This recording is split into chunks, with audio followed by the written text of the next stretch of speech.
গণমাধ্যমের সংজ্ঞা কিন্তু পরিবর্তন হয়ে গেছে। যখন সোশ্যাল মিডিয়া প্ল্যাটফর্ম ছিল না, তখন ছাপানো যে পত্রিকা ছিল অথবা এই টেলিভিশন সেন্টার থেকে যে নিউজগুলো আসতো, আজকের দিন আমরা বুঝতে পারি যে ওই নিউজগুলা কিভাবে আসে। গণমাধ্যমে একটা নিউজ আসলে সেটাতে সরকার কিভাবে কারসাজি করে।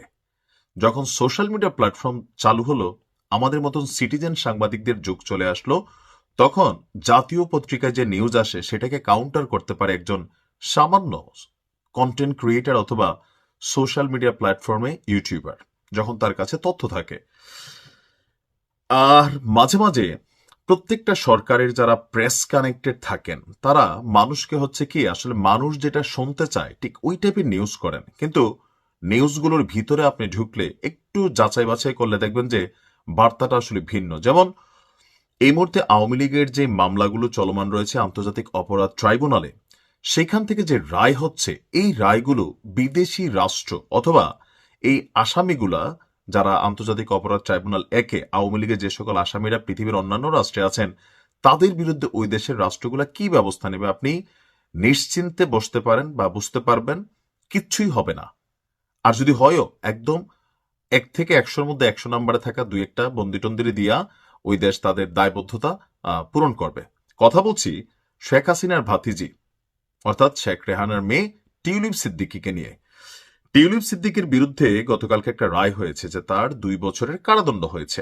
এখন আমাদের দেশের গণমাধ্যমে বা আমাদের দেশের সরকারের বিভিন্ন উইংস থেকে এটা বলার চেষ্টা করা হচ্ছে যে এই মামলায় তিনি যুক্তরাজ্যে বিপদে পড়বেন। এই মামলাটা তিনি কোথায় বিপদে পড়বেন? যুক্তরাজ্যে। তো তিনি যুক্তরাজ্য কে? তিনি যুক্তরাজ্যে একটা প্রদেশের এমপি। তিনি তার মন্ত্রিত্ব সেই সময় পদত্যাগ করেছেন, কিন্তু রানিং কিন্তু এমপি আছেন।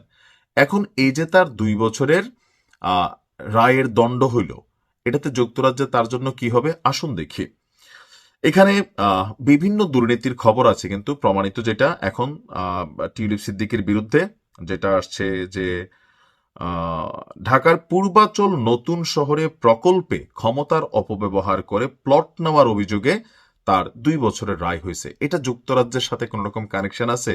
অথবা যুক্তরাজ্য বাংলাদেশকে কি মনে করে, তাই না? তারা তো এই দেশগুলোর শাসন করে গেছে। তারা জানে এখানে রাজনৈতিক প্রেক্ষাপট, কারণ যুক্তরাজ্যই তো আওয়ামী লীগ সরকারের সময় 17 বছর তারেক রহমানকে আশ্রয় দিয়ে রাখছে। সো তাদের থেকে এটা গভর্নমেন্ট টু গভর্নমেন্ট আর কেউ ভালো জানে না।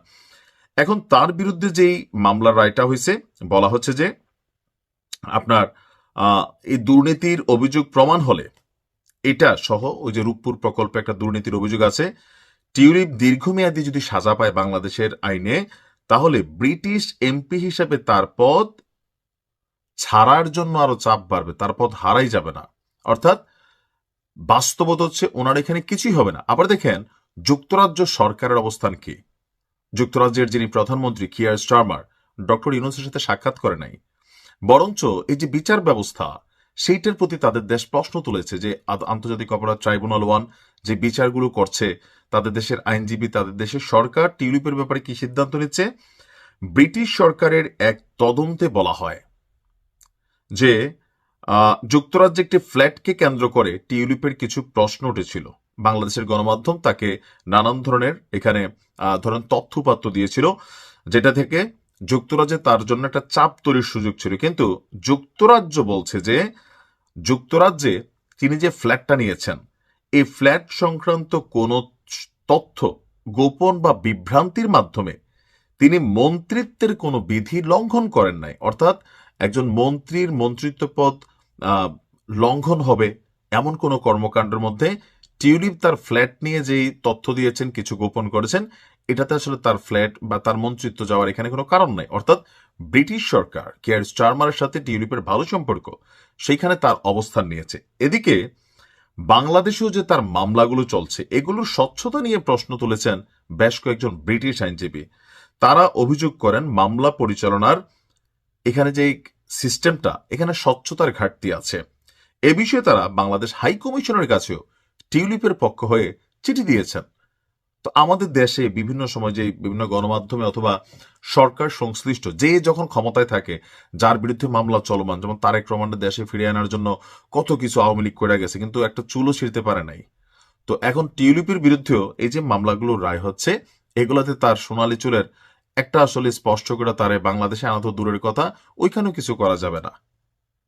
এটা হচ্ছে প্র্যাকটিক্যালি বাস্তবতা। কারণ বাংলাদেশ, ভারত, পাকিস্তান আমাদের এই দেশগুলো দুর্নীতিগ্রস্ত।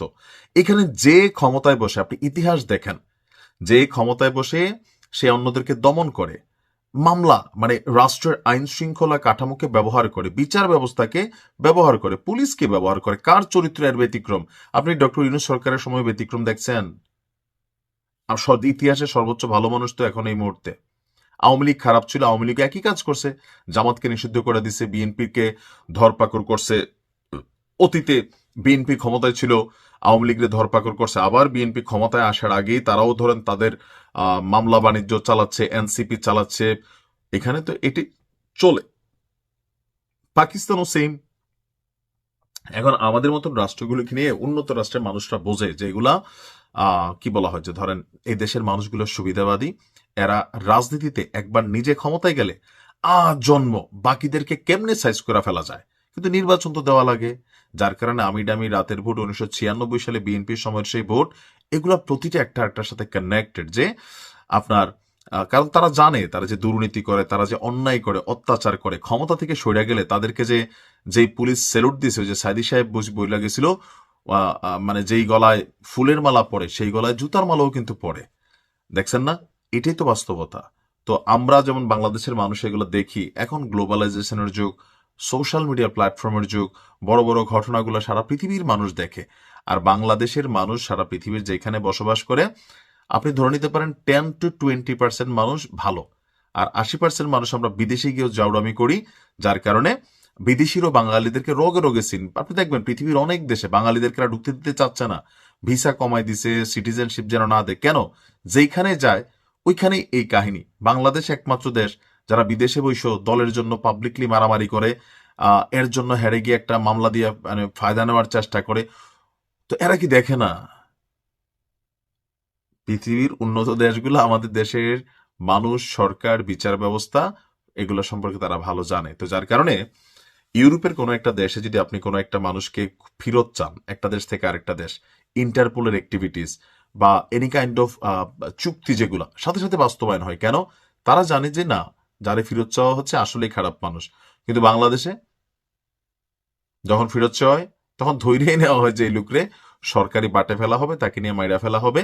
যার কারণে বঙ্গবন্ধুর খুনিদের মধ্যেও অনেকে, তারা কি ফিরে আনতে পারছে আওয়ামী লীগ এত চেষ্টা করে? পারে নাই। কারণ বাংলাদেশ সম্পর্কে সবার একটা কনসেপ্ট মাথায় আছে। সো টিউলিপ সিদ্দিকের আসলে তেমন এখানে কিছুই হবে না, কারণ তিনি অরিজিনালি যুক্তরাজ্যের নাগরিক, সরকারের পার্ট। ভালো থাকুন।